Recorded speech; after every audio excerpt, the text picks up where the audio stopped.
Hello बच्चों, welcome back to my YouTube channel learning student. तो आज हम देखेंगे जो क्लास 10th के बच्चे हैं उनके लिए, ठीक है। और ये हमारा जो है कि साइंस है, बायो का चैप्टर है। और बायो के चैप्टर में इस चैप्टर का नाम है जीव जनन कैसे करते हैं, ठीक है। और उसमें भी हमारा टॉपिक है पुष्पीय पौधों में लैंगिक जनन, यानी ये हमारा वीडियो का दूसरा पार्ट है, ठीक है। आपको फर्स्ट पार्ट चाहिए तो आप जाके हमारे चैनल पे देख सकते हैं। अब हम जानेंगे आज इस टॉपिक के बारे में, पुष्पीय पौधे में लैंगिक जनन यानी sexual reproduction in flowering plant. लैंगिक जनन की इस महत्वपूर्ण क्रिया में एक ही जाति के दो विपरीत लिंगों वाले जीवधारियों नर व मादा के योगदान से संतान उत्पन्न होती है, ठीक है। फिर से समझिए, लैंगिक जनन की इस महत्वपूर्ण क्रिया में, ठीक है, लैंगिक जनन जिसमें दो लोग क्या होते हैं, जिसमें दो लोग भाग लेते हैं, नर और मादा, उसको हम लैंगिक जनन कहते हैं, ठीक है। तो लैंगिक जनन की इस महत्वपूर्ण क्रिया में एक ही जाति के दो विपरीत लिंगों वाले, अभी हमने बताया ये लैंगिक जनन यानी जिसमें दो लोग भाग लेते हैं और विपरीत लिंग वाले, एक नर और एक मादा, ठीक है, उन्हीं के योगदान से क्या होता है, संतान उत्पन्न होते हैं। इसमें अर्धसूत्री कोशिका विभाजन द्वारा हैप्लॉयड कोशिकाएं या युग्मक क्या होते हैं, बनते हैं, ठीक है। अर्धसूत्री विभाजन के द्वारा क्या होता है, हैप्लॉयड कोशिकाएं या फिर युग्मक बनता है। एक नर व एक मादा युग्मक के मिलने से डिप्लॉयड युग्मनज बनता है, ठीक है। एक नर और एक मादा, इन दोनों के युग्मक के मिलने से, इन दोनों के एक एक युग्मक मिलने से क्या होता है, युग्मनज बनता है, जो बारंबारता विभाजित होकर बीज बनाता है, ठीक। यानी पारापारी क्या करता है, वो पारापारी विभाजित होकर, बारंबारता यानी बार बार पारापारी विभाजित होकर बीज बनाता है। बीज नए पौधे को जन्म देता है। बीज से क्या होते हैं, पौधे उत्पन्न होते हैं। तो वही बोला है कि बीज नए पौधे को जन्म देते हैं। पुष्पीय पौधों में जनन के लिए एक विशिष्ट संरचना, ठीक है, पुष्पीय पौधों में जनन के लिए क्या होती है, एक विशिष्ट संरचना पुष्प पाई जाती है, ठीक है, विशिष्ट संरचना पुष्प पाई जाती है। आवृत्त बीजी पौधों में नर तथा मादा जननांग पुष्पों में स्थित होते हैं। जो आवृत्त बीजी पौधे होते हैं उस पौधों में नर और मादा दोनों जननांग क्या होते हैं, पुष्पों में स्थित होते हैं। नर और मादा पुष्प में दोनों ही पाए जाते हैं, ठीक है, एक ही पुष्प में नर और मादा दोनों पाए जाते हैं। इसमें निम्न 4 चक्र होते हैं, ठीक है। कितने चक्र होते हैं पुष्पों में, 4 चक्र होते हैं। कौन कौन से चक्र होते हैं, देखिए, बाह्य दल, ठीक है, सबसे पहले कौन सा होता है, बाह्य दल होता है। तो इसको हम सबसे पहले पुष्प के माध्यम से समझ लेते हैं। देखिए, ये है हमारा पुष्प, ठीक है। अब इस पुष्प में जो है कि बाह्य दल जो है, वो हमारा बाह्य दल ये है। देखिए, ये जो आपको दिख रहा है ये हमारा क्या है, ये ग्रीन वाला पत्ता जो आपको ये दिख रहा है ये बाह्य दल है। देखिए, ये है हमारा, ये जो आपको दिख रहा है ये है बाह्य दल, ठीक है, ये हमारा बाह्य दल है ग्रीन वाला। एक एक करके देखते हैं, ठीक। और ये जो आपको पत्ता ये दिख रहा है, ठीक है, और बाह्य दल जो है कि 5 होते हैं, ठीक है। देखिए, 1 ये हो गया, 2 3 4 और ये 5, इसको निकाल के देखते हैं, ठीक। और ये हमारा जो दिख रहा है नीचे आपको, ये है वृंत, डंठी ये जो कहा जाता है, ठीक है, ये वृंत है। और वृंत क्या करता है, पुष्प को सहारा देता है, यानी पुष्प को जो है कि, और ये जो हम आप देख रहे हैं यहाँ पे ग्रीन कलर का ये जो निकला हुआ है, ये है आपका अनुबाह्य दल, ठीक है, ये जो है ये अनुबाह्य दल है। और ये वाला जो है ये आपको दिख रहा है ये बाह्य दल है, ठीक है। अनुबाह्य दल कैठो है, 1 2 3 4 5 6, ठीक है। अनुबाह्य दल किसी भी पुष्प में 5 से 7 होते हैं, ठीक है। तो इसमें कैठो है, 6 ठो है, आपको दिख रहा है 1 2 3 4 5 6, इसमें आप देख सकते हैं 6 ठो है, ठीक है। अब इसके बाद ये हमारा वृंत है, ये अनुबाह्य दल है, और ये हमने आपको बताया बाह्य दल है, ठीक है। और ये आपको जो पत्ता दिख रहा है, ठीक है, ये जो पत्ता है इसको हम दलपुंज कहते हैं, ठीक है। इसको हम क्या कहते हैं? दलपुंज कहते हैं। उसके बाद आपको ये जो वृंत डंठी जो दिख रहा है ये, ठीक है, ये जो डंठी दिख रहा है इसको हम क्या कहते हैं? इसको हम वृंत कहते हैं। इसको, इस डंठी को हम जो है कि वर्तिका कहते हैं, ठीक है। और इस वर्तिका में देखिए ऊपर की तरफ ये जो आपको रेड रेड दिख रहा है, ठीक है, ये आपको यहाँ पे देखिए ये जो रेड रेड दिख रहा है ये स्त्री केसर है, ठीक है। और ये जो है ये पुंकेसर है, पुंकेसर, और ये है स्त्री केसर। पीला वाला हमारा जो है ये पुंकेसर है और ये हमारा स्त्री केसर है। अब इसके अंदर जो है कि यहाँ पे नीचे बिल्कुल अंडाशय है इस पुष्प का। तो चलिए एक एक करके इसमें देखते हैं, ठीक। सबसे पहले हम इस बाह्य दल को हटाएंगे, ठीक है, बाह्य दल को हटाएंगे आराम से, बिल्कुल। देखिए बाह्य दल को हमने हटा लिया, ठीक। अब बाह्य दल में यहाँ पे देखिए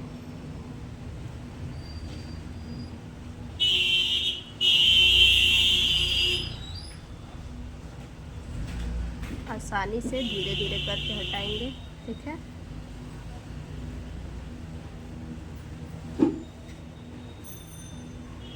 देखिए ये हमारा बाह्य दल हो गया, ठीक है। और ये जो आपको दिख रहा है ये अंडाशय है, ठीक। ये पुष्प का जो है ये पुष्प का अंडाशय है, ठीक है। उसके बाद एक एक करके पत्ता हम निकालेंगे, ठीक है। एक एक करके बिल्कुल आसानी से पत्ते को निकालना है। और एक पुष्प में जो है कि पत्ता 5 से 7 होते हैं, ठीक है। पत्ता कितना होता है? 5 से 7 होता है। तो ये 3 हो गया पत्ता, यानी दलपुंज 5 से 7 होता है, 3 हो गया। ये चौथा और ये हो गया 5वां, ठीक। ये 5वां हो गया, 5 दलपुंज। उसके बाद इसको हम जो है कि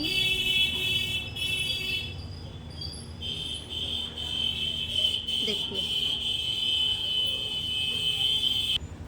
इसके अंदर से हम जो है कि जायांग को निकालेंगे, ठीक है। इसके अंदर से हम जायांग को निकालेंगे।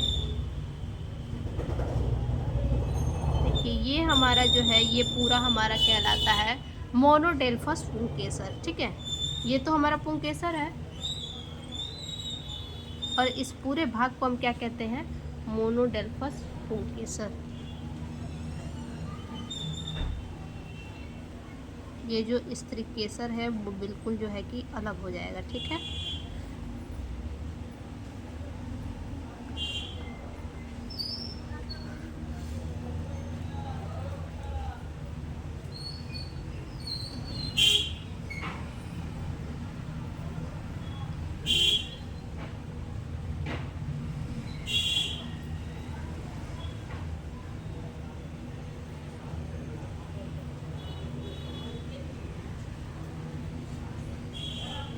बिल्कुल आसानी से कीजिएगा, हाथ में सड़ जा रहा है। देखिए ये हमारा मिल गया जायांग, ठीक है।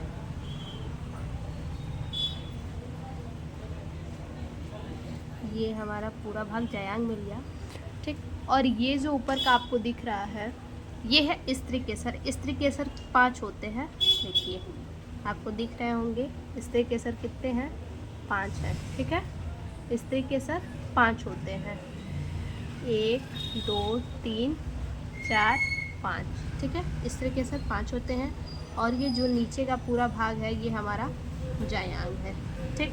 तो इसको एक एक करके समझते हैं, एक एक करके हम देखेंगे। सबसे पहले देखेंगे बाह्य दल, ठीक है। इसमें 4 ही है, एक टूट गया है, ठीक है। यहाँ पे देखिए यहाँ पे जो है कि 5 है, यहाँ पे आप देख सकते हैं 5 है, 1 2 3 4 5, ठीक है। ये सबसे पहले हम बाह्य दल के बारे में जानेंगे, उसके बाद दल पुंज के बारे में जानेंगे, ठीक है। ये जो पत्ता है वो दल पुंज, ठीक। उसके बाद हम पुंकेसर के बारे में जानेंगे, ठीक है। उसके बाद स्त्री केसर के बारे में जानेंगे, यानी एक एक करके ऐसे हम सबके बारे में, फिर अंडाशय के बारे में, सबको एक एक करके हम जानेंगे, ठीक है। तो देख लीजिए, अनुबाह्य दल 5 से 7 होते हैं, ये भी अनुबाह्य दल 5 से 7 होते हैं, और जो बाह्य दल होते हैं ये भी 5 से 7 होते हैं, और जो उसमें पत्तियाँ यानी दलपुंज होते हैं पुष्प में, वो भी दलपुंज कितने होते हैं, लगभग 5 से 6 या 7 ये भी होते हैं, ठीक है। इससे ज़्यादा नहीं होते हैं। देखिए, अनुबाह्य दल 1 2 3 4 5 6, इसमें 6 है, और बाह्य दल कितने, इसमें 1 2 3 4 5 से 7 ये होते हैं। इसमें एक टूट गया है, ठीक है। तो चलिए देखते हैं हम।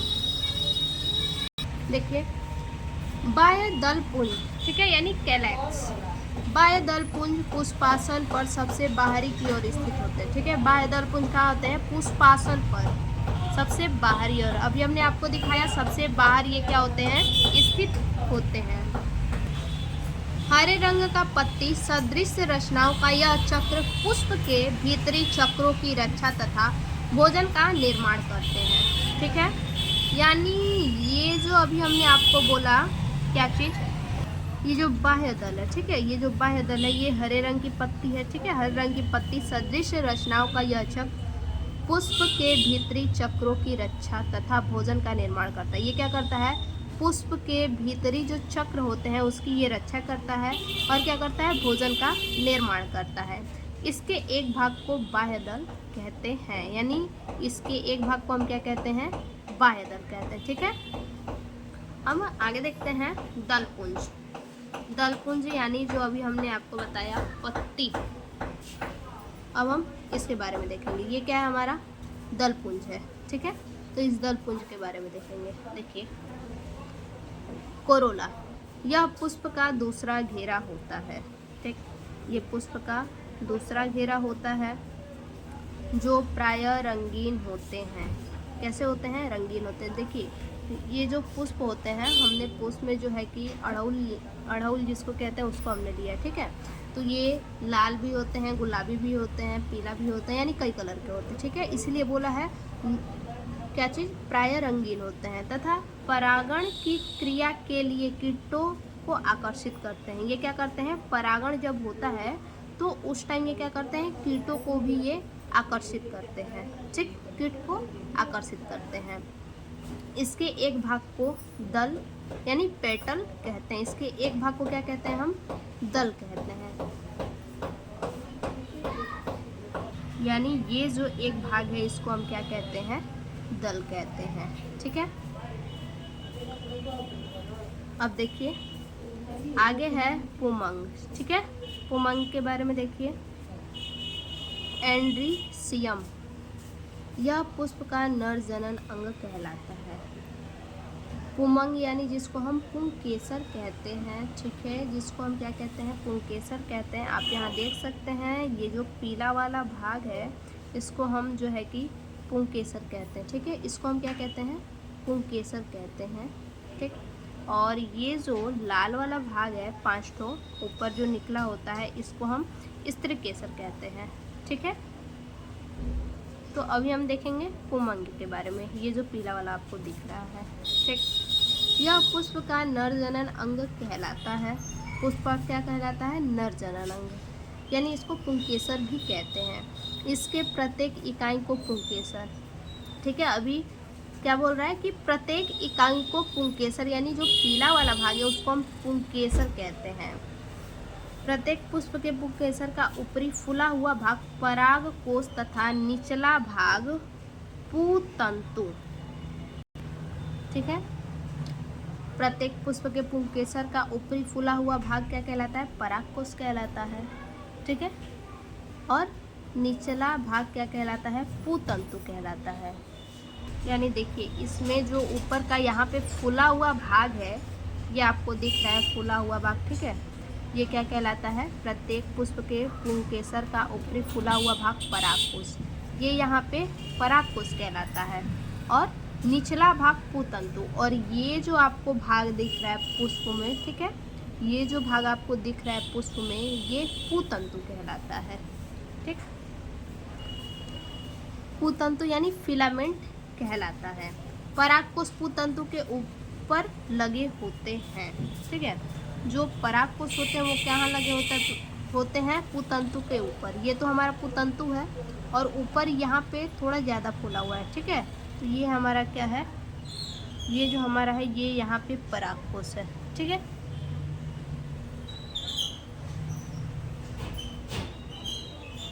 यानी कहने का मतलब है कि जो यहाँ पे पीला फूला हुआ भाग है, बिल्कुल मोटा भाग है, इसको ही हम क्या कहते हैं? परागकोश कहते हैं। ठीक, देखिए, परागकोश पुतंतु के ऊपर लगे होते हैं। परागकोश को पुतंतु से जोड़ने वाली नली को योजी कहते हैं। ठीक है, परागकोश को पुतंतु से जो नली जोड़ी होती है, परागकोश के अंदर नर युग्मक या परागकण बनते हैं। ठीक है, परागकोश के अंदर क्या बनते हैं? नर युग्मक, जिसे हम पुंकेसर कहते हैं। ठीक है, परागकोश के अंदर जो है क्या बनते हैं? नर युग्मक बनते हैं। ठीक, यानी इसके अंदर क्या बनते हैं? नर युग्मक बनते हैं, या फिर आप कह लीजिए परागकण बनते हैं। परागकण में एक सूत्री नर केंद्रक होता है, यानी ये जो आपको अंडाशय दिख रहा है, ठीक है, अगर इसको कट किया जाए, इस अंडाशय को, तो इसके अंदर आपको दिखेगा परागकण, नर युग्मक या फिर कह लीजिए आप परागकण। ठीक है, अगर इसको हम कट करते हैं तो इसके अंदर क्या हमको मिलेगा? परागकण मिलेगा। ठीक है, तो इसको आप आसानी से बिल्कुल करेंगे। ठीक है,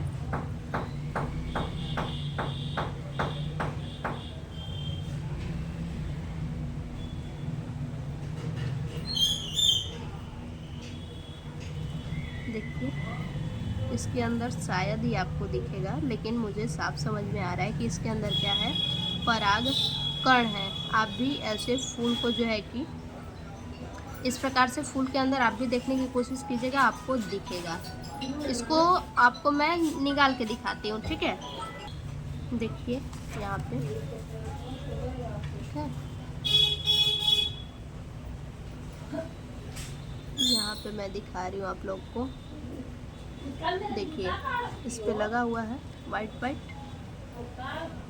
देखिए, इसके अंदर आपको दिख रहे होंगे दाने दाने, बिल्कुल। ठीक है, बिल्कुल दाना दाना आपको दिख रहा होगा इसके अंदर।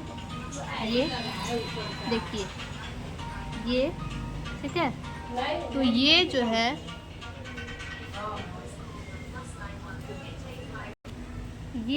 परागकण यानी नर युग्मक है। ये देखिए, आपको दाने दाने दिख रहे हैं। ठीक है, तो ये जो है परागकण यानी कि ये नर युग्मक है, जो आपको दाने दाने बिल्कुल दिख रहे हैं। बहुत सारे इसके अंदर हैं।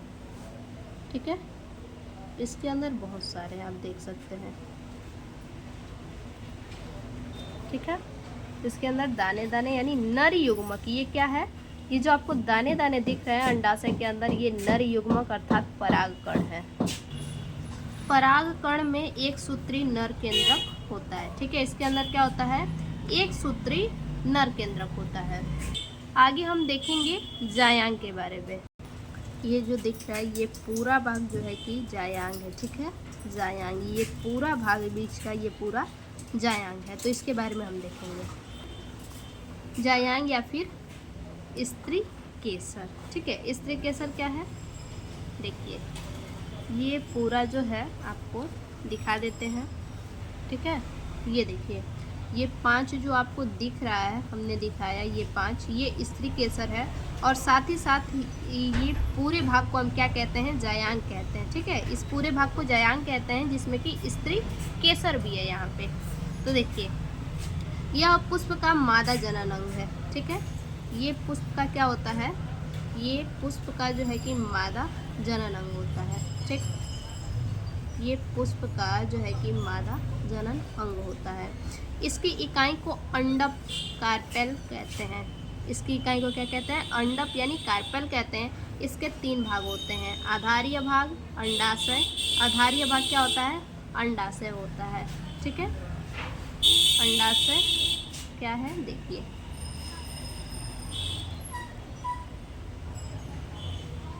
दिखा देते हैं आपको।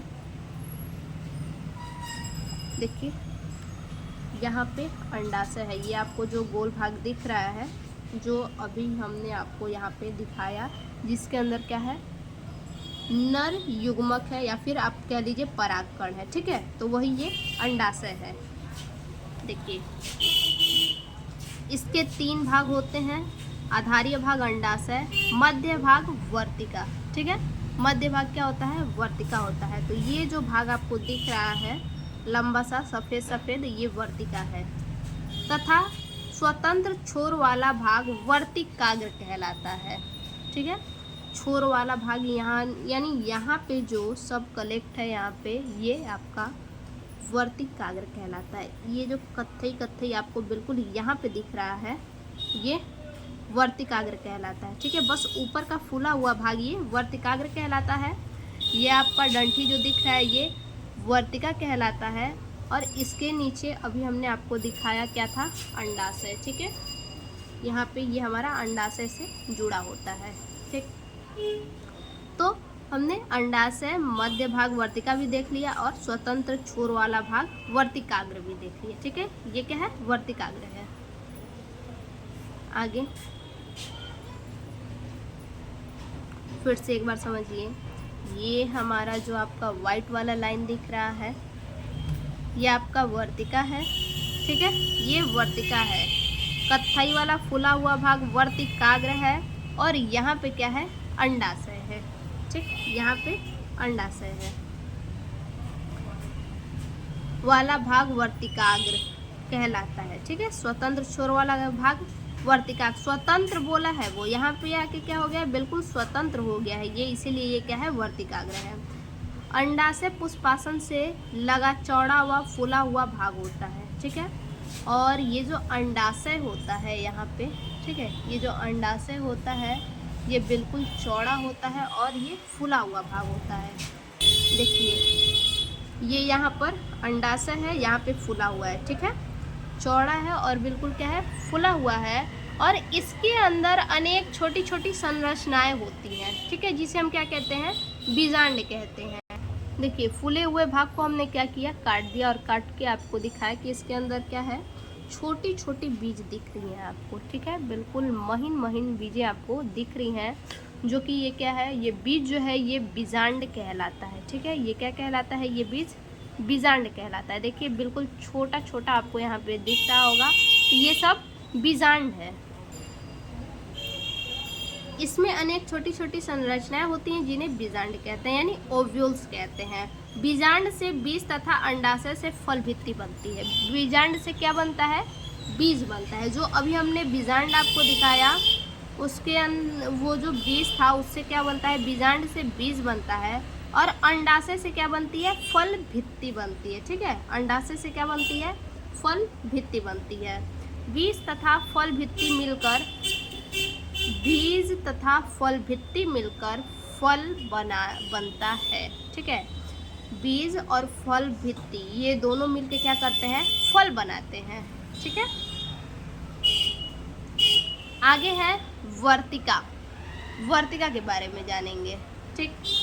वर्तिका क्या है? अभी हमने आपको दिखाया, ये जो वाइट वाला भाग है, ठीक है, ये वर्तिका है। तो इसके बारे में हम देखेंगे। देखिए वर्तिका अंडाशय तथा वर्तिकाग्र के बीच वाला लंबा व पतला भाग होता है। ये हमारा वर्तिकाग्र है, ठीक है। और इसके नीचे क्या था? अंडाशय था। देखिए तो अंडाशय तथा वर्तिकाग्र, यहाँ पे अंडाशय हमारा लगा था, पुष्प का अंडाशय यहाँ लगा था और ये वर्तिकाग्र है। इसके बीच का भाग क्या है? वर्तिका है। के बीच वाला लंबा व पतला भाग, लंबा है और क्या है? बिल्कुल पतला है भाग होता है।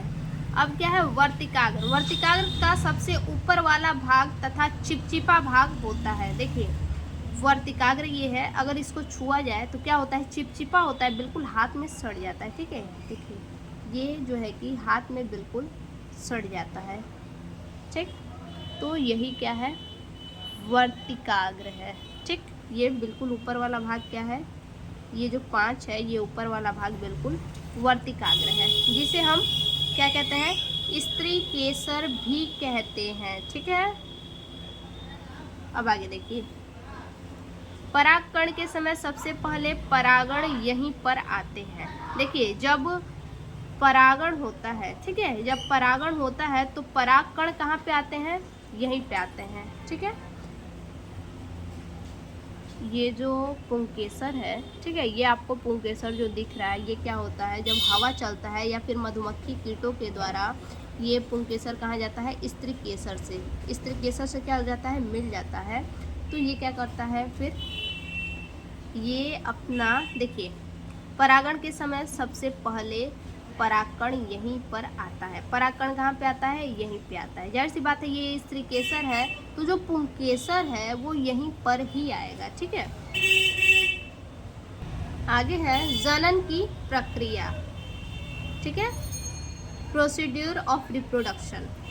परागण अब देखते हैं क्या है, पुष्प के पराग कोश से पराग कणों के उसी पुष्प अथवा दूसरे पुष्प के किसी दूसरे पौधे के किसी पुष्प के वर्तिकाग्र पर पहुंचने की क्रिया को क्या कहते हैं, परागण कहते हैं।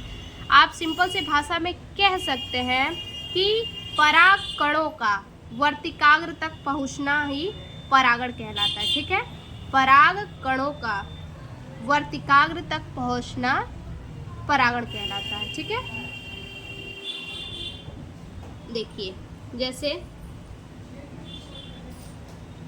आपको दिखा देते हैं, जैसे ये पीला वाला भाग है। ठीक है, ये पीला वाला भाग है, तो ये पीला वाला भाग क्या है, परागकण है। ठीक, ये परागकण है, और परागकण का ये क्या है, वर्तिकाग्र है। ये जो कत्थई वाला भाग आपको ऊपर फुला हुआ दिख रहा है, ये आपका वर्तिकाग्र है। ठीक है, तो परागकण का वर्तिकाग्र तक पहुंचने की क्रिया को परागण कहते हैं। यहाँ क्या दिया है, पुष्प के पराग कोश से पराग कणों के उसी पुष्प अथवा दूसरे पुष्प के, देखिए पुष्प या तो सेम भी हो सकते हैं या तो अलग अलग भी हो सकते हैं। ठीक है, एक ही पौधे के 2 पुष्प भी हो सकते हैं, अथवा अलग अलग पौधे के अलग अलग पुष्प भी हो सकते हैं। ठीक है, वही बोला है कि पराग कणों के पुष्प अथवा दूसरे पौधे के पुष्प, दूसरा पौधा का भी पुष्प हो सकता है। ये जरूरी नहीं है कि सेम पौधे के ही पुष्प होंगे। तो दूसरे पौधे के किसी पुष्प के वर्तिकाग्र पर, ये जो ऊपर आपको दिख रहा है, ठीक है, वर्तिकाग्र पर पहुंचने की क्रिया को परागण कहते हैं। ये हमारा परागकण है और ये वर्तिकाग्र है। सीधा से सिंपली भाषा में समझिए परागण क्या होता है, तो पराग कणों का वर्तिकाग्र तक पहुंचने की क्रिया को परागण कहते हैं। ठीक है, अब बात है कि परागण 2 प्रकार से होते हैं। कौन कौन से होते हैं, अब इसको देख लेते हैं। देखिए पहला तो है स्वपरागण। स्व मतलब अपने, स्व मतलब क्या होता है, अपने, सेल्फ पॉलिनेशन, यानी अपने, स्व मतलब अपने अर्थात अपनी ही जाति में।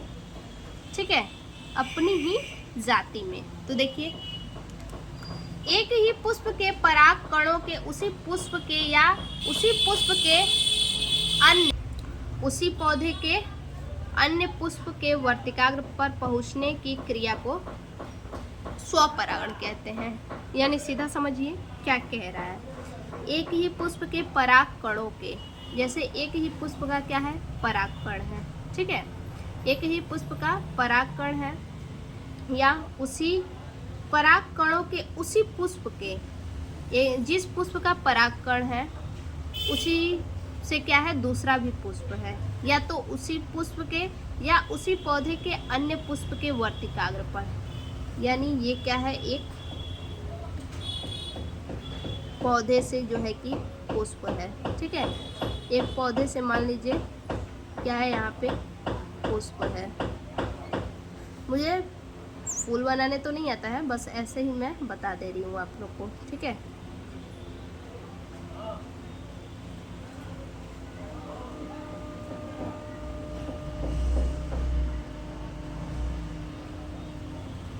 ठीक,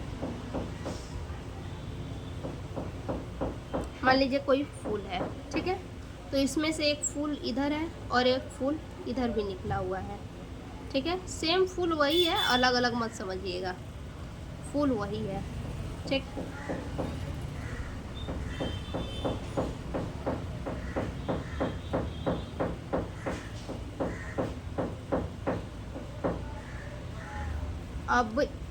अब समझ में आएगा, देखिए।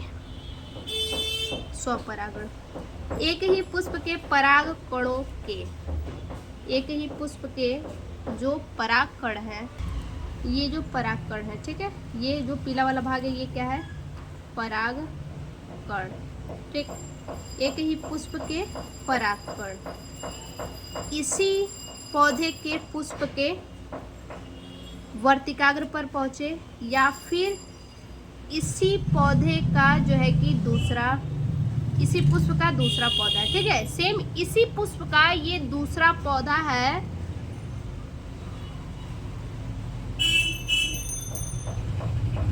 इसी पुष्प का क्या है, दूसरा पौधा है,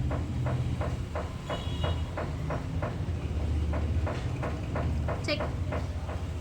या तो ये परागकण इसी पौधे के इसी दूसरे पुष्प के पराग जो वर्तिकाग्र है यहाँ तक पहुँचे, या फिर इस पुष्प को छोड़ के सेम इसी पौधे का ये भी जो पुष्प है, ठीक है, ये दूसरा, जैसे ये गुड़हल है तो ये भी गुड़हल का ही पौधा है, लेकिन दोनों क्या है, अलग अलग है। जैसे ये एक पौधे से दो पुष्प निकला है, लेकिन यहाँ क्या है, ये दूसरे पौधे से वही पुष्प निकला है। तो ये परागकण जो है इसी पौधे के ये वर्तिकाग्र पर पहुँचे, या फिर ये जो परागकण है इसी के दूसरे पौधे के परागकण पे पहुँचे, ठीक है। वर्तिकाग्र पर पहुँचने की क्रिया को स्वपरागण कहते हैं, यानी कि अपने ही जाति का विवाह अपने ही जाति में करवाना, ठीक है, या तो अपने रिश्तेदार में हो या फिर किसी और के रिश्तेदार में हो, लेकिन वो है क्या, अपनी ही जाति का है, ठीक है। अपने ही जाति के लोगों का विवाह अपने ही आसपास के रिश्तेदार में करवा दिया जाए, या फिर किसी अपने ही जाति के दूर के रिश्तेदार में क्या किया जाए, विवाह करवा दिया जाए। हुआ तो अपने ही कास्ट में विवाह, सेम वही चीज़ यहाँ पे भी है, ठीक है। जैसे सदाबहार, गुल मेहंदी, मूंगफली व खट्टी बूटी आदि में ये सब करवाए जाते हैं, ठीक है। उसके बाद हम देखेंगे पर परागण। देखिए, पर परागण क्रॉस पॉलिनेशन, पर यानी दूसरा, पर यानी क्या हो गया, पर समझ लीजिए पराया, पर मतलब पराया अर्थात दूसरा, दूसरे में परागण, ठीक है।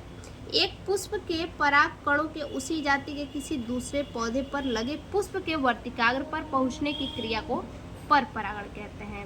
यानी यहाँ पे कहने का मतलब क्या कह रहा है कि एक पुष्प के पराग कणों के, एक पुष्प का पराग कण जो है उसी जाति के किसी दूसरे पौधे पर लगे पुष्प, उसी जाति का क्या है, कोई दूसरा पौधा है, ठीक है, उसी जाति का दूसरा पौधा है। यहाँ क्या है, उसी जाति का है, उसी जाति का ही है, लेकिन क्या है, कोई दूसरा पौधा है, ठीक है। तो उसके वर्तिकाग्र पर पहुंचने की क्रिया को पर परागण कहते हैं। अब देखिए फिर से दोनों को समझते हैं। स्वपरागण यानी अपनी ही जाति में अपने पास के रिलेशन में शादी करवा देना, ठीक है। अपनी ही जाति के जैसे कि अपनी ही जाति में पास का रिलेशन, जैसे कि आप मान लीजिए फुआ का लड़का या फिर मौसा का लड़का क्या है, आपस में शादी करवा देना, ठीक है। तो ये क्या हो गया, स्वपरागण हो गया। और पर परागण क्या है, पर परागण में है कि अपनी ही जाति का रहेगा लेकिन वो दूर का रिलेशन रहेगा, ठीक है, दूर का वो रिलेशन रहेगा, उसी को समझ लीजिए क्या कहते हैं, सेम वही चीज़ है पर परागण, ठीक है। एक किसी पौधे का पुष्प है और उसका जो परागकण है तो उसी जाति के दूसरे पौधे के पुष्प के वर्तिकाग्र पर पहुंचने की क्रिया को पर परागण कहते हैं। पर परागण के लिए परागकणों को अन्य पुष्पों पर पहुंचने के लिए किसी न किसी, यानी देखिए जो पर परागण है, पर परागण में क्या होता है, जो परागकण होते हैं। अब पर परागण कैसे होगा, जो परागकण होते हैं अन्य पुष्पों पर पहुंचने के लिए किसी न किसी माध्यम की आवश्यकता होती है। ठीक है, किसी न किसी माध्यम की आवश्यकता होती है। ठीक, जैसे दो पेड़ हैं, दो पौधे हैं, एक ही जाति के हैं लेकिन दोनों क्या हैं, अलग अलग हैं। ठीक है, तो अब एक पौधे का जो पुंकेसर है यानी परागकण है वो दूसरे पे कैसे जाएगा, दूसरे के वर्तिकाग्र तक, तो अपने से तो जाएगा नहीं, किसी न किसी को ले जाने की आवश्यकता है ही, किसी तीसरा उसमें आएगा तभी जाएगा। तो कीट के द्वारा, जैसे कीट है एक पौधे के पुष्प पे बैठा और उसने पहले परागकण को क्या किया, ले लिया। ठीक है, जिस पुष्प पे वो पहले बैठा उसके उस पुष्प के परागकण को लिया और दूसरे पुष्प पे बैठा तो वहाँ क्या हो गया, उसके वर्तिकाग्र पर क्या हो गया, छोड़ दिया। तो वो यानी वो क्या हो गया, वो कीट जो है माध्यम बन गया। ठीक है, मधुमक्खी माध्यम बन गया। तो मधुमक्खी के द्वारा भी होता है, यानी कीट के द्वारा होता है, ये पशुओं के द्वारा भी होता है, जल के द्वारा भी होता है, वायु के द्वारा भी होता है, पक्षी के द्वारा, जंतु के द्वारा, ये सभी होता है। किस में होता है ऐसा, सूरजमुखी में होता है। ठीक है, सूरजमुखी के पौधे में होता है, गेंदा में होता है, साल्विया में होता है, आदि में कीट परागण होता है। इन सभी में क्या होता है, कीट परागण होता है। या फिर आप कह लीजिए कि हाथ के द्वारा भी होता है। अब हाथ के द्वारा भाई कैसे होता है, जैसे कि हम किसी पुष्प को छू रहे हैं। ठीक है, तो हम किसी पुष्प को छुए तो हमारे हाथ में क्या हो गया, परागकण लग गया, यानी क्या हुआ, परागकण जो है हमारे हाथ में लग गया, परागकोश हमारे हाथ में क्या हुआ, लग गया। अब क्या है, अब वो हाथ ऐसे हम क्या कर रहे हैं, ऐसे पुष्प को छूते जाते हैं ना, ऐसे छूते जाते हैं। ठीक है, तो आगे भी दूसरा अगर पुष्प है तो उसको भी छुएंगे उसी हाथ से। तो जो पहले पुष्प का हमारे हाथ में परागकण लगा होगा वो दूसरे पुष्प के वर्तिकाग्र पे जाके, जाहिर सी बात है टच होगा ही होगा। ठीक है, तो वहाँ पे क्या होगा, परागण हो जाएगा। ठीक है, तो यानी हाथ के द्वारा भी परागण होता है। मक्का, गेहूं, धान और सभी घासों में वायु परागण पाया जाता है। ठीक है, इन सभी में भी क्या होता है, वायु परागण। मक्का में, गेहूं में, धान में और सभी घासों में क्या होते हैं, वायु परागण पाए जाते हैं। ठीक है, आम, बबूल, सेम आदि में गिलहरी व चिड़ियों द्वारा, कदम व कचनार में चमगादड़ द्वारा तथा आर्किड में घोंघा द्वारा परागण होता है। ध्यान दीजिए, सभी में क्या होता है, अलग अलग के माध्यम से होता है। जैसे कि अभी आपने क्या देखा, पुष्पों में देखा, जो सूरजमुखी है, गेंदा है, साल्विया है, इन सभी में क्या होता है, कीटों के द्वारा होता है, हाथों के द्वारा भी होता है। ठीक है, मक्का, गेहूं, धान और घासों में क्या होता है, वायु के द्वारा होता है। जैसे वायु चलता है ना, तो क्या होते हैं, वो मक्का, गेहूं, धान ये सब के जो पौधे होते हैं, जो भी थोड़े से बड़े होते हैं, तो क्या होते हैं, जाहिर सी बात है हवा चलेगा तो एक दूसरे से टच होंगे ही होंगे। ठीक है, तो उसी के द्वारा होता है, वायु के द्वारा। आम, बबूल, सेम इनमें क्या होता है, गिलहरी व चिड़ियों के द्वारा होता है। ठीक है, आम का पेड़ हो गया, या फिर बबूल का हो गया, या फिर सेम का हो गया, इन सभी में गिलहरी के द्वारा और चिड़िया के द्वारा ही परागण होता है। उसके बाद कदम और कचनार में देख लीजिए, इसमें कदम में और कचनार में चमगादड़ के द्वारा होता है। आर्किड में घोंघा के द्वारा परागण होता है, यानी जितने सब कुछ जो भी है, ठीक है, वो सभी किसी ना किसी के माध्यम से ही उनमें परागण होता है।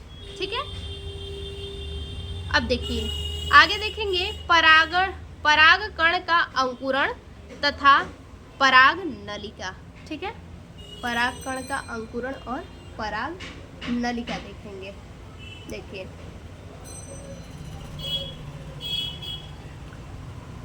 नलिका में वृद्धि, germination of pollen and growth in pollen tube.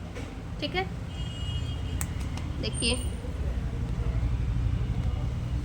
वर्तिकाग्र पर पहुंचकर पराग कण जल और शर्करा का अवशोषण करके अंदर की ओर फूलते हैं। देखिए, ये जो पराग कण होते हैं, ठीक है, ये जो पराग कण होते हैं, वर्तिकाग्र पर पहुंचकर पराग कण जल और शर्करा का अवशोषण करते हैं। ये जो है पराग कण जब वर्तिकाग्र पर पहुंच जाएगा तो पहुंचकर क्या करता है, जल का और शर्करा का ये अवशोषण करता है। ये यहाँ पे पहुँचने के बाद क्या करता है, जल और शर्करा का अवशोषण करता है। अवशोषण करके अंदर की ओर फूलते हैं। देखिए जब ये अवशोषण कर लेता है जल को और शर्करा को, तो अंदर की ओर क्या करता है, ये फूलता है। ठीक है। उनका जीव द्रव्य सहित अंतःचोल अंकुरण छिद्र मार्ग से एक नलिका के रूप में निकलकर वृद्धि करता है। और ये जब जल और शर्करा अवशोषण करेगा तो ये क्या करेगा, अंदर की ओर जाएगा। ठीक है। अंदर की ओर जब जाएगा तो क्या होगा, अंतःचोल अंकुरण छिद्र मार्ग से, ये जो छिद्र मार्ग यहाँ से है इसके अंदर क्या है, छिद्र है। छिद्र के द्वारा ही तो अंदर ही अंदर क्या होता है, ये पूरा अंडाशय तक पहुँच जाता है। ठीक है। अंडाशय तक पहुँच के क्या करता है, यहाँ पे अंकुरित होने लगता है, यानी बीज बनाने लगता है। ठीक है। देखिए रूप में निकलकर, नलिका के रूप में निकलकर वृद्धि करता है। यहाँ पे क्या करता है, ये यहाँ पे धीरे धीरे इस नली से यहाँ पे नीचे अंडाशय की तरफ आ जाएगा। ठीक है। और वहाँ पे क्या करेगा, वृद्धि करता है। देखिए पराग नलिका कहते हैं, निकलकर वृद्धि करता है, इसे पराग नलिका कहते हैं। यानी ये जो नली है इसको पराग नलिका कहते हैं। ठीक है। इसी बीज पराग कण का केंद्रक, दो केंद्र को जनन केंद्रक तथा कायिक यानी वर्धी। ठीक है। दो केंद्रक कौन कौन से, जनन केंद्रक और कायिक या ट्यूब केंद्रक में बट जाता है। कायिक केंद्रक नलिका के अगले सिरे पर पहुंच जाता है। ठीक है। जो कायिक केंद्रक होता है वो नलिका के अगले सिरे पर पहुंच जाता है और जनन केंद्रक उसके पीछे चलता है। जनन केंद्रक जो होता है वो क्या करता है, कायिक केंद्रक के पीछे चलता है। ठीक है। कायिक केंद्रक के पीछे जनन केंद्रक चलता है। पराग नलिका वर्तिकाग्र के ऊतक में प्रवेश करती है। जो पराग नलिका होती है, ठीक है, वो कहाँ प्रवेश करती है, वर्तिकाग्र के ऊतक में प्रवेश करती है तथा धीरे धीरे वर्तिका में से होते हुए अंडाशय तक पहुँच जाती है। और धीरे धीरे क्या करती है, धीरे धीरे वर्तिका से होते हुए, ठीक है, वर्तिका अभी हमने बताया, वर्तिका क्या है, ये वर्तिका होता है। और वर्तिका से होते हुए कहाँ पहुँचता है, यहाँ पे जो अंडाशय होता है अंडाशय तक पहुँच जाता है। ठीक है। यहाँ पे आप देखिए, यहाँ पे वर्तिका से होते हुए अंडाशय तक पहुँच जाता है। ठीक। पराग नलिका में जनन केंद्रक में समसूत्री विभाजन से दो नर केंद्रक या नर युग्मक बनते हैं। देखिए पराग नलिका के जनन केंद्रक में क्या होता है, समसूत्री विभाजन, और उसी समसूत्री विभाजन से दो नर केंद्रक या नर युग्मक, या नर केंद्रक कह लीजिए या फिर नर युग्मक कह लीजिए, बनते हैं। यहाँ पे क्या बनते हैं, नर युग्मक या फिर नर केंद्रक आप कह लीजिए। ठीक है। आगे है बीजांड की संरचना, स्ट्रक्चर ऑफ ओव्यूल। पुष्प का अंडप या स्त्री केसर मादा जनन अंग है। ठीक है। पुष्प का जो अंडप है या फिर स्त्री केसर है वो मादा जनन अंग है। इसके 3 भाग होते हैं। ठीक है। अभी हमने आपको पुष्प के माध्यम से दिखाया कौन कौन से 3 भाग है, एक अंडाशय है, वर्तिका है और वर्तिकाग्र है। ठीक है। फिर से एक बार दिखा देती हूँ मैं। देखिए यहाँ पे ये अंडाशय है। ठीक है। और यहाँ पे आप देख लीजिए, ये यहाँ 5 होता है, इसमें से कुछ टूट गए हैं। और ये आपका वर्तिकाग्र है। और ये जो आपको सफ़ेद वाला भाग दिख रहा है ये आपका क्या है, ये पुष्प का वर्तिका है, यानी स्टाइल जिसको कहते हैं। ठीक है। अंडाशय अंडप का आधारी या फूला हुआ भाग होता है। ठीक है। अंडाशय क्या होता है, अंडप का फूला हुआ भाग होता है। जी हाँ, यहाँ पे फूला हुआ है, आप देख सकते हैं, ये फूला हुआ भाग है। ठीक है। इसमें बीजांड जरायु द्वारा जुड़े होते हैं। ठीक है। इसमें क्या होते हैं, जो बीजांड होते हैं वो जरायु के द्वारा जुड़े होते हैं। वर्तिकाग्र के समय पराग कणों को ग्रहण करता है। वर्तिकाग्र के समय क्या करता है, पराग कणों को जो जरायु होता है वो ग्रहण करता है। निषेचन क्रिया के पश्चात अंडाशय से फल का निर्माण होता है। जब निषेचन की क्रिया हो जाती है तो निषेचन की क्रिया होने के बाद अंडाशय से फल का निर्माण होने लगता है। ठीक है। यानी कि जो पुंकेसर होता है वर्तिकाग्र पे जाता है, और वर्तिकाग्र पे जाने के बाद कुछ क्रिया के बाद ये क्या होता है, इसके अंदर एक नली होती है, उस नली के द्वारा वो अंडाशय तक पहुंच जाता है, यहाँ पे अंडाशय तक, ठीक है। और अंडाशय में जो नर युग्मक होता है, ठीक है, अंडाशय में क्या होता है, नर युग्मक जो होता है वहाँ पे क्रिया करके यहाँ पे दिखाया है, देखिए, वर्तिकाग्र के समय पराग कणों को ग्रहण करता है, ठीक है। पराग कण जो होते हैं, पीला वाला जो भाग होता है पराग कण, उसको ग्रहण करता है, और ग्रहण करके निषेचन क्रिया के पश्चात, ग्रहण करके निषेचन होता है, और निषेचन के बाद अंडाशय से फल का निर्माण होता है, ठीक है। प्रत्येक बीजांड अंडाशय की भीतरी दीवार से एक छोटे से पतले वृत्त द्वारा जुड़ा होता है। यानी प्रत्येक जो बीजांड होता है, ठीक है, जो अंडाशय के अंदर जो बीजांड होता है, जो महीन महीन होता है, हमने आपको दिखाया है अभी कि जो महीन महीन होता है बीजांड, ठीक है, अंडाशय की भीतरी दीवार से एक छोटे से पतले वृत्त द्वारा जुड़ा होता है, ठीक है। यहाँ पे क्या है, जो एक छोटा सा पतला सा जो सफ़ेद वृत्त है, इसी को बोला है कि इसके द्वारा जुड़ा होता है अंडाशय की दीवार तक, ठीक है, जिससे बीजांड वृत्त, ठीक है। तो बीजांड वृत्त देखिए, ये जो अंडाशय है, यहाँ क्या बोला है, अंडाशय की भीतरी दीवार, अंडाशय का ये जो भीतर का दीवार है, दीवार से एक छोटे से पतले वृत्त द्वारा जुड़ा होता है। तो देखिए, ये एक और पौधे का मैंने अंडाशय लिया है जो आपको दिखाया है, यहाँ पे क्या है, नर युग्मक है, ठीक है। तो ये जो अंडाशय है ये किससे जुड़ा हुआ है, एक वृत्त से। ये जो नीचे का डंठी आपको दिख रहा है इसे हम वृत्त कहते हैं। छोटे से पतले वृत्त द्वारा जुड़ा होता है, तो वो वृत्त यही होता है, ठीक है, वो वृत्त यही है जो कि बाह्य दल के नीचे है, ठीक है। आगे देखिए, जिसे बीजांड वृत्त कहते हैं, और इसे हम क्या कहते हैं, ये जो नीचे का वृत्त है इसे हम बीजांड वृत्त कहते हैं, क्योंकि इसके ऊपर क्या है, अंडाशय है, ठीक है, इसीलिए बीजांड वृत्त कहते हैं। बीजांड जिस स्थान पर बीजांड वृत्त से जुड़ता है, ठीक है, जहाँ पे बीजांड जुड़ता है जिस स्थान से, यहाँ पे जो जुड़ा हुआ है उसको बोला है, जहाँ पे जुड़ता है उसे नाभिक कहते हैं, ठीक है। जहाँ से ये जुड़ा है, इन दोनों के बीच में जहाँ से ये जुड़ा है उसे हम क्या कहेंगे, नाभिक कहेंगे। बीजांड के अंदर का भाग मृदुतकी होता है, ठीक है, बीजांड के अंदर का भाग क्या कहलाता है, मृदुतकी कहलाता है, जिसे बीजांडकाय कहते हैं, ठीक है। उस मृदुतकी को हम बीजांडकाय भी कहते हैं। बीजांड के चारों ओर एक या दो परतों का आवरण होता है, ठीक है, बीजांड के चारों ओर क्या होता है, एक या फिर दो परतों का आवरण होता है, तथा एक स्थान पर ये आवरण अपूर्ण एवं छिद्र नुमा संरचना बनता है। तो देखिए, पुष्प में हमको नहीं दिखेगा, ठीक है, इसको अगर फिगर के माध्यम से देखा जाए तो फिगर में देखा जा सकता है।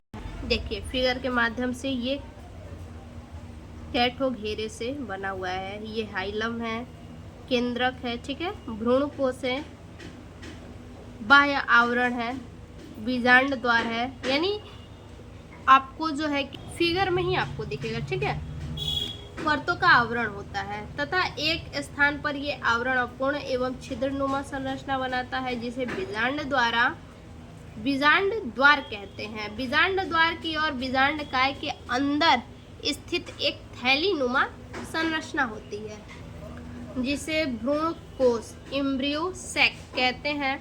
भ्रूणकोश में बीजांड द्वार की और 3 कोशिकाएं होती हैं, ठीक है, भ्रूणकोश में 3 कोशिकाएं होती हैं बीजांड द्वार की ओर, जिनमें से एक को अंड कोशिका तथा शेष 2 पार्श्वीय सहायक कोशिकाएं कहते हैं। अंड कोशिका ही मादा युग्मक का कार्य करती है। जो अंड कोशिका होती है वो अंड कोशिका मादा युग्मक का कार्य करती है। उसके बाद आगे है निषेचन। अब उनमें निषेचन कैसे होता है, फर्टिलाइजेशन, ठीक है। बीजांड का संरचना तो हो गया, अब संरचना के बाद निषेचन देख लेते हैं। बीजांड के भ्रूणकोश एम्ब्रियो सैक में प्रवेश करने के बाद बीजांड के भ्रूणकोश जब बीजांड भ्रूणकोश में प्रवेश कर लेता है तो उसके बाद पराग नलिका का शीर्ष फट जाता है। ठीक है, जो पराग नलिका का शीर्ष क्या होता है, फट जाता है तथा इसमें उपस्थित नलिका केंद्रक भी समाप्त हो जाता है। और इसमें जो केंद्रक होता है, उपस्थित जो नलिकाएं होती हैं वो नलिकाएं समाप्त हो जाती हैं। अब दोनों नर युग्मक अंड कोशिका में घुसकर उसके केंद्रक के साथ संलयित होकर द्विगुणित युग्मनज बनाता है। क्या बनाता है, द्विगुणित यानी 2n डिप्लॉयड जाइगोट 2n युग्मनज बनाता है। इस प्रकार मुख्य निषेचन क्रिया समाप्त हो जाती है। ठीक है, इस प्रकार जो निषेचन की क्रिया होती है वो समाप्त हो जाती है। यह युग्मज आगे चलकर भ्रूण का निर्माण करता है और यही जो युग्मनज होता है वो क्या करता है, आगे चल के भ्रूण का निर्माण करता है। दूसरा नर युग्मक भ्रूण कोश में उपस्थित, जो दूसरा नर युग्मक होता है वो भ्रूण कोश में उपस्थित द्विगुणित द्वितीय केंद्रक से मिलकर, द्विगुणित क्या करता है, द्विगुणित तो होता है तो वो साथ ही साथ द्वितीय केंद्रक से मिल जाता है और मिल करके एक त्रिगुणित केंद्रक बनाता है। त्रिगुणित यानी 3n केंद्रक बनाता है जिसे प्राथमिक भ्रूणकोश कहते हैं। इस क्रिया को त्रिक संलयन कहते हैं। प्राथमिक भ्रूणकोश केंद्रक बार बार विभाजित होता है। ठीक है, प्राथमिक भ्रूणकोश जो केंद्रक होता है वो बार बार विभाजित होता है और तथा इसके कारण सभी केंद्रकों के चारों ओर भित्तियां बन जाती हैं। इसी के कारण क्या होता है, चारों तरफ से, ठीक है, सभी केंद्रकों के चारों ओर भित्तियां बन जाती है। अतः इस प्रकार जो ऊतक बनता है, ठीक है, इस प्रकार जो ऊतक बनता है उसे भ्रूणकोश कहते हैं। इस प्रकार से जो ऊतक बनता है उसे हम भ्रूणकोश कहते हैं। भ्रूणकोश में भोज्य पदार्थ इकट्ठा हो जाता है। भ्रूणकोश में क्या होता है, भोज्य पदार्थ इकट्ठे हो जाते हैं जो भ्रूण के परिवर्धन के समय उसे पोषण प्रदान करता है। इस प्रकार निषेचन की यह क्रिया 2 बार होती है। ठीक है, निषेचन की जो क्रिया होती है वो कितने बार होती है, 2 बार होती है। अतः आवृत्त बीजी पौधों में यह क्रिया द्विनिषेचन कहलाती है। ठीक है, आवृत्त बीजी जो पौधे होते हैं उनमें ये जो क्रिया होती है ये क्रिया द्विनिषेचन कहलाती है। अगला हेडिंग है निषेचन के बाद बीज का निर्माण। ठीक है, अब फर्टिलाइजेशन तो हो गया, फर्टिलाइजेशन के बाद अब बीज का निर्माण कैसे होता है, देखिए। Formation of seeds after fertilisation. बीज के निर्माण के समय ही अंडाशय प्रायः फूल जाता है। ठीक है, जब बीज का निर्माण होता है तभी अंडाशय फूल जाता है तथा रसीला होकर फल का निर्माण करता है। फूल के क्या हो जाता है, रसीला हो जाता है और रसीला हो करके फल का निर्माण करता है। अंडाशय की भित्ति से फल भित्ति बनती है। ठीक है, अंडाशय की भित्ति से क्या बनती है, फल भित्ति बनती है। फल भित्ति में बाहर से अंदर की ओर क्रमशः 3 स्तर होते हैं। फल भित्ति में बाहर से लेकर के अंदर की ओर तक क्रमशः 3 स्तर होते हैं। सबसे बाहरी स्तर बाह्य फल भित्ति, मध्य स्तर फल भित्ति और भीतरी स्तर अंतः फल भित्ति कहलाता है। विभिन्न फलों में इन स्तरों की प्रकृति अलग अलग होती है। ठीक है, विभिन्न फलों में इन स्तरों की जो प्रकृति होती है वो क्या होती है, अलग अलग होती है। यानी अलग अलग फलों में अलग अलग प्रकृति के होते हैं। आम में बाह्य फल भित्ति छिलका होता है जो कि पतला होता है। ठीक है, मध्य फल भित्ति गुद्देदार होता है और अंतः फल भित्ति जो होता है, ध्यान दीजिए, फल भित्ति बाहरी छिलका होता है, छिलका के बाद अंदर क्या होता है, गुद्देदार। ठीक है, फल भित्ति गुद्देदार और अंतः फल भित्ति यानी जो लास्ट में होता है वो क्या होता है, गुठली होता है। बीज संख्या होती है। ठीक है, गुठली यानी वही बीज होता है। फल द्वारा बीजों की प्रतिकूल वातावरण से रक्षा की जाती है।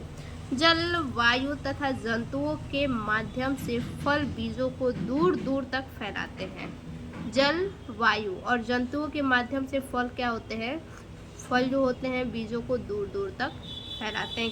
किसके माध्यम से दूर दूर तक फल फैलता है, जल के माध्यम से, वायु के माध्यम से और जंतुओं के माध्यम से, ठीक है, जो अंकुरित होकर नए पौधे को जन्म देते हैं। और ये क्या होते हैं, अंकुरित होकर के नए पौधों को जन्म देते हैं, ठीक है। अगला जो हेडिंग है, निषेचन के बाद पुष्प में होने वाले परिवर्तन। अब परिवर्तन कौन कौन से होते हैं उसको देख लेते हैं, ठीक है। देखिए, निषेचन के बाद पुष्प के अंडाशय से फल का तथा अंडाशय से बीज का। निषेचन के बाद पुष्प के अंडाशय से, पुष्प से लेकर के अंडाशय तक, अंडाशय से फल का तथा अंडाशय से लेकर के पुष्प जो होता है उस पुष्प में अंडाशय से लेकर के फल का और बीजांड से बीज का निर्माण होता है तथा पुष्प में निम्नलिखित प्रमुख परिवर्तन होते हैं। कौन कौन से परिवर्तन है, परिवर्तन देख लेते हैं। देखिए, पहला है बाह्यदल पुंज। बाह्यदल पुंज हमने आपको दिखाया था, जो ये ग्रीन कलर के होते हैं उसको हम बाह्यदल पुंज कहते हैं, ठीक है। ये क्या है, बाह्यदल पुंज, ठीक। प्रायः मुरझाकर गिर जाते हैं। ये क्या होते हैं, मुरझा करके गिर जाते हैं। परंतु टमाटर, बैगन, रसभरी मिर्च आदि में फलों के साथ लगे रहते हैं। लेकिन यही क्या होते हैं, ये जो दलपुंज होते हैं, टमाटर में अक्सर आप देखे होंगे, बैगन में भी देखे होंगे ऊपर की तरफ होता है, रस भरी मिर्च में भी देखे होंगे जो डंठी होता है उसका, ठीक है, डंठी की तरफ ऐसा होता है बना हुआ, तभी तो पकड़ा रहता है मिर्ची को। आदि में फलों के साथ क्या होते हैं, लगे रहते हैं, ठीक।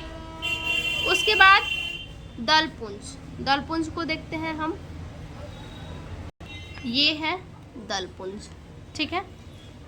प्रायः मुरझाकर गिर जाते हैं। ये दलपुंज क्या होते हैं, मुरझा करके ये गिर जाते हैं, ठीक है। अभी हमने ताज़ा ताज़ा पुष्प लिया था, लेकिन देखिए इसको क्या किया हमने, एक एक तोड़ने के बाद कुछ समय के बाद ये क्या हो गया, लगभग 1 घंटे के बाद ये क्या हुआ, बिल्कुल मुरझा गया, ठीक है। तो इससे प्रूफ होता है कि दलपुंज क्या होता है, प्रायः मुरझा करके ये गिर जाता है, ठीक है। उसके बाद हम बात करेंगे पुंकेसर का, ठीक है। हम बात करेंगे किसका, पुंकेसर का। पुंकेसर यानी जो ये पीला वाला भाग है वही पुंकेसर है, ठीक है। पीला वाला जो भाग आपको दिख रहा है पुंकेसर है। सूख कर झड़ जाता है। ये अक्सर आप देखे होंगे, जब पुष्प सूख जाता है तो ये क्या होते हैं, ये बिल्कुल झड़ जाते हैं और इसको हाथ से अगर छुआ जाए तो ये क्या होगा, निकल जाएगा, ठीक है। देखिए निकल रहा है, हाथ से छूने पे क्या हो रहा है, देखिए ये निकल रहा है, ठीक है। तो ये क्या होते हैं, सूख करके झड़ जाते हैं। उसके बाद है पुंकेसर, ठीक है। पुंकेसर तो हो गया। इसके बाद है वर्तिकाग्र, ठीक। वर्तिकाग्र यानी ये हमारा है ऊपर का जो फुला हुआ भाग है, ये है वर्तिकाग्र, ठीक। देखिए ये मुरझा जाती है। वर्तिकाग्र क्या होते हैं, बिल्कुल सूख करके मुरझा जाते हैं, ठीक। उसके बाद है वर्तिका। वर्तिका यानी कि ये पीछे का सफ़ेद वाला इसका भाग है, ये वर्तिका है, ठीक है। स्टाइल ये भी क्या होती है, मुरझा जाती है। उसके बाद है अंडाशय। अंडाशय की बात करते हैं, फल में परिवर्तित हो जाता है। ये अंडाशय क्या होता है, ये अंडाशय जो है ये फल में बिल्कुल परिवर्तित हो जाता है, ठीक है। 7वें नंबर पे है बीजांड, ठीक है। ये जो बीजांड है, ठीक है, अंडाशय के अंदर ये क्या है, बीजांड है। अभी हमने आपको दिखाया था, बिल्कुल अंदर क्या होते हैं, इसके दाने दाने होते हैं, बिल्कुल, ठीक है। इसके अंदर क्या है, दाने दाने होते हैं, ठीक। उसके बाद आगे है 8वें नंबर पे कोशिका, ठीक है। अंड कोशिका, एग सेल, ठीक है। अंड कोशिका, इसके अंदर जो अंडे बने हैं बिल्कुल छोटे छोटे हैं, उसी को बोला है। ये पूरा जो है कि बीजांड होता है, ठीक है। बीजांड के अंदर ही तो बीज होता है और इस बीजांड के अंदर क्या है, अंड कोशिका है, ठीक है। ये भ्रूण बनाती है। अंडाशय की भित्ति ओवरी वाल। ओवरी वाल, अंडाशय की जो भित्ति होती है उसको ओवरी वाल बोलते हैं। फल भित्ति बनाती है। अंडाशय की भित्ति क्या होती है, फल भित्ति बनाती है। उसके बाद द्वितीयक केंद्रक यानी सेकेंडरी न्यूक्लियस भ्रूणपोष में बदल जाता है। जो केंद्रक होता है वो भ्रूणपोष में बदल जाता है। और अगला जो 11वें नंबर पे है वो है बीजांड कवच, ठीक है। ओव्यूल सैक बीज का आवरण बनाता है। बीजांड कवच क्या बनाता है? बीज का आवरण, यानी जो बीजांड है और उसके चारों तरफ का जो कवच है वो बीज का आवरण बनाता है। अगला और लास्ट है 12वां, ये हमने 13 लिखा है, आप 12 बना लीजिएगा, ठीक है। बीजांड वृंत बीज का वृंत बनाता है, ठीक है। अगला हेडिंग है बीज तथा इनका अंकुरण, ठीक है। बीज और उनका अंकुरण कैसे होता है? Seeds and their germination. देखिए, बीज में भ्रूण प्रसुप्त अवस्था में होता है। बीज में जो भ्रूण होता है वो किस अवस्था में होता है? तो प्रसुप्त अवस्था में होता है। परंतु जब बीज को उचित वातावरण कैसा वातावरण? यानी जिनमें नमी, वातावरण में नमी हो, वायु तथा ताप मिलता है, ठीक है, ये उचित वातावरण है। तो बीज के अंदर का सुप्त भ्रूण सक्रिय होकर वृद्धि करना आरंभ कर देता है। देखिए, बीज में भ्रूण प्रसुप्त अवस्था में होता है, परंतु जब बीज को उचित वातावरण मिलता है, बीज तभी प्रसुप्त अवस्था में होता है जब उसको क्या होता है? उचित वातावरण मिलता है। वातावरण में नमी होती है, वायु होता है और ताप मिलता है, तभी वो क्या होते हैं? बीज के अंदर का सुप्त भ्रूण सक्रिय हो जाता है, ठीक है। बीज के अंदर का जो भ्रूण होता है वो क्या होता है? सक्रिय हो जाता है। सक्रिय होकर वृद्धि करना आरंभ कर देता है और एक नए छोटे से पौधे का जन्म होता है, ठीक है। उसके बाद क्या होता है? नए छोटे से पौधे का जन्म होता है। बीज अंड द्वार के द्वारा जल शोषित का फूल बन जाता है। बीज क्या होता है? अंड द्वार के द्वारा जल शोषित का फूल बन जाता है। और बीज चोल यानी सीड्स कोट, बीज चोल नर्म होकर फट जाता है, ठीक है। बीज चोल क्या होता है? नर्म होकर के फट जाता है। बीज पत्रों में या भ्रूणपोष में उपस्थित संचित भोज्य पदार्थ एक घोल के रूप में बदल जाता है। भ्रूण के आकार में वृद्धि के साथ बीज में पहले मूलांकुर जड़ के रूप में बाहर निकलता है, ठीक है। क्या होता है?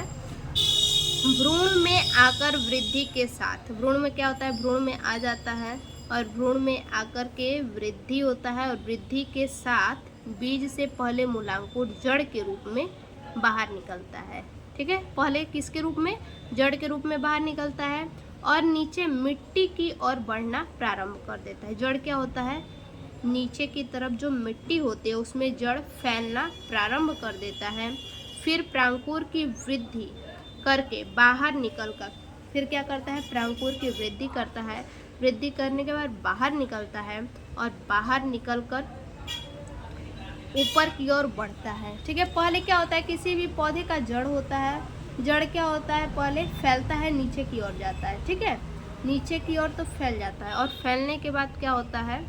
फिर ऊपर की ओर उसमें वृद्धि करके बाहर की ओर ऊपर की ओर बढ़ता है। फिर ऊपर की ओर क्या होता है? बढ़ते चला जाता है। जब उसका जड़ मजबूत हो जाता है पूरा अच्छी तरह से तो ऊपर की ओर बढ़ने लगता है और तना बनाता है।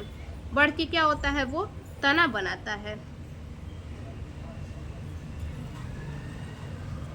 यह बीजन यानी सीडिंग कहलाता है। बीजों के अंकुरण के लिए उचित नमी, ऑक्सीजन तथा ताप की आवश्यकता होती है, ठीक है।